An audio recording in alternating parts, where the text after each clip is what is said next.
TRS BJP కలిసి కాంగ్రెస్ ను ఎదుర్కోవడానికి కిషన్ రెడ్డి గారు కేసీఆర్ గారు కలిసి ఒక డ్రామా ఆడుతా ఉన్నారు, ఒక రాజకీయం చేసే ప్రయత్నం చేస్తా ఉన్నారు.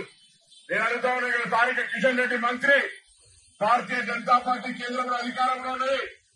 ఈ జూబ్లీహిల్స్ నియోజకవర్గానికి పార్లమెంట్ సభ్యుడిగా, కేంద్ర మంత్రిగా ఎన్ని నిధులు తీసుకొచ్చినో చర్చకు సిద్దమా అని అడుగుతా ఉన్నాం. ఇలా ఎంతసేపు టీఆర్ఎస్ పార్టీ మౌత్ పీస్ గా నేనంటలే ఈ మాట, మీ శాసనసభ్యుడు రాజాసింగ్ చెప్తా ఉన్నాడు. ఇలా మొత్తంగా బీజేపీ నాయకత్వం తీసుకొని టీఆర్ఎస్ కంప్లీట్ టీఆర్ఎస్ కి ఓటు వేసిన బీజేపీ చేసినట్టే ఈ రోజు ఇద్దరు కూడా కలిసి కాంగ్రెస్ వ్యతిరేకంగా పనిచేసే ప్రయత్నం చేస్తా ఉన్నారు. ప్రజలు ఆలోచన చేయండి.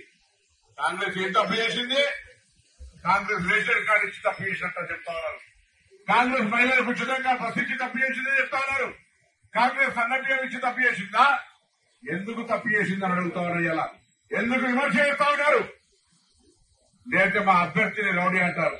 అసలు మీకు తెలుసుగా జూబ్లీహిల్స్ నియోజకవర్గంలో ఎవరు 10 సంవత్సరాలుగా నియంత్రితంగా ప్రజలను అణిచివేయడం మీకు తెలుసు. అందుకే ఉన్నత విద్యావంతుడు, చదువుకున్న యువకుడు నవీన్ యాదవ్ గారు రాజ్యం నుంచి గెలిపించాల్సిందిగా కోరుతూ గతంలో పోటీ చేసిన అజరుద్దీన్ గారు ఇలా మేము ముందుకు వచ్చి ఉన్నారు. అందరం కలిసి గౌరవ ముఖ్యమంత్రి రేవంత్ రెడ్డి గారు కేబినెట్ మొత్తంగా మరి నవీన్ యాదవ్ అండగా ఉంటది. జూబ్లీహిల్స్ అభివృద్ధిని ఆకాంక్షించి ఈ ఉప ఎన్నికల్లో కాంగ్రెస్ ని గెలిపండి.